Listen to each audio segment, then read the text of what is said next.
Hiking etiquette. Hiking is a great way to connect with nature, but it's important to be respectful of the environment and other hikers. Here are some tips for practicing good hiking etiquette. First and foremost, always pack out your trash.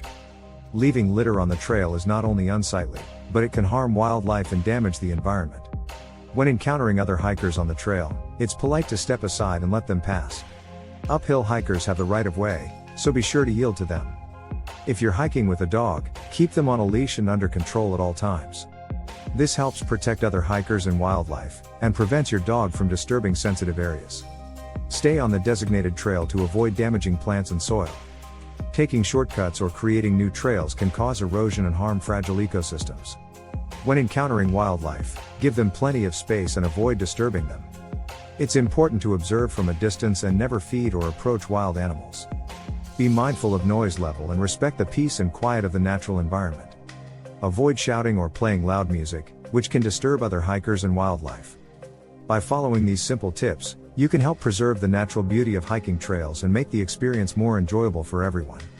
Happy hiking! Don't forget to hit that subscribe button, ring the notification bell, and leave us a comment below telling us about your favorite adventure. Until next time, keep wandering and wonder over the hill.